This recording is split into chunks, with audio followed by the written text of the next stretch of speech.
Good morning and welcome back. It's Michael, Kate and Sally again talking about leadership in organizations. And today we have an intriguing question as to whether we're solving the right problem and whether you're asking yourself the right questions about the right problem.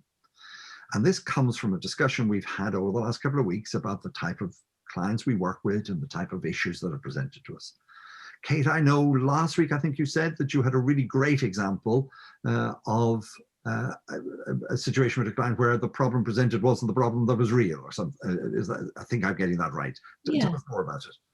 Yes, and I get this quite a lot with coaching clients and organisational clients, but they'll come to me with what we would call the presenting issue. So I had a message from one of my clients saying they wanted some support and some tips on structuring their day more effectively. But I think they knew, and I knew as well, that actually it wasn't about them structuring their day more effectively, because they know all about time management and tips for, how to manage your diary, etc. What the real issue was something a bit deeper, about their sense of satisfaction with what they were doing, about feeling a bit bored, a bit frustrated. So some of the things that are coming up for them at work due to their relationships, etc., which were more difficult to focus on for them. So they wanted a little bit of maybe a sticking plaster that was easy for them in that moment, because they felt a bit too vulnerable to go into what the real deeper, more difficult issues were. Yeah, this resonates so much with a lot of the work we do, where sometimes you're being asked to put a sticking plaster over something and you go, that's probably not the issue to be sorting. Well, what's your view on this, Sally? What? I think, quite often what we find when we're having a conversation with somebody is and somebody says, how are you? We'll say, oh, I could really do with some help on this. And it reminded me of quite an old theory, actually, the theory of planned behaviour by a guy called Ajzen. And one of the things that he argued in his theory is that actually our behaviour isn't that voluntary, that actually, we are in a position to be able to plan how we want to respond to certain situations, but that sometimes we don't follow through on the thing that really matters, actually, because there are some underlying beliefs. There might be some barriers to what we think is the right thing to do, but we don't really want to do it. So we're sort of holding back.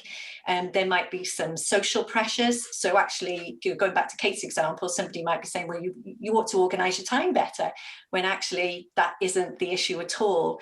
And sometimes we just have these underlying beliefs that we're not able to address, certain situations. But, with that particular theory, what he was saying is that actually, sorry, this is my dog here. That actually, what Sally doesn't know is that the dog has been walking around yawning and stretching in the background the whole time you've been talking. Yeah. Sorry, go on. What's this particular theory? Yeah, so to go back to Kate's point, quite often we'll present with a surface issue because actually the underlying issue that is a little bit deeper requires an awful lot more thought about how to address it. So it's just easier to ask for the help for the surface issue and less easy to ask for the thing that really matters. So I guess our job, quite often what we spend our time doing, is being really curious with the client or with a coachee to really try to uncover what's behind the issue they're presenting with. And thinking about that theory sometimes can be helpful. Yes. What's the dog's name, Sally? This is Zach. Zach, beautiful. Welcome, Zach, to the program. It reminds me of a lot of other models like neurological levels, etc., that talk about trying to get to the deeper meaning of stuff. But as organization development consultants, then it's really part of what we do, isn't it, on a day-to-day basis, is just make sure we're asking the right questions, that we're looking at the right problem and not jumping to the solution that appears to be right. Come in and deliver a training course when actually it's not a training issue, it's a structural issue, or it's a managerial issue, or it's an operational issue rather than a particular training issue. I think we probably all had that over the last 5-10 years of clients not prescribing before we've done the analysis, I guess. Is that true, Kate, for you as well, I suppose? Yeah, so clients might say, oh, we've got a team who need you to work on them with Myers-Briggs or Lencioni. And actually, when you ask them some questions about what's happening in the team and what it is they want to achieve, those surface level solutions may not be the most appropriate. It may be something that they need to look at in terms of their dynamics of how they work together, or who's in the team, or how the team leader's behaving. But it might be easier for them just to work with something that's less challenging. And so that might be appropriate to do and then go further at another stage, or it might be more appropriate to actually say, actually, this is what we believe, having listened to you carefully, this is what we believe might be even more effective for you to pay attention to.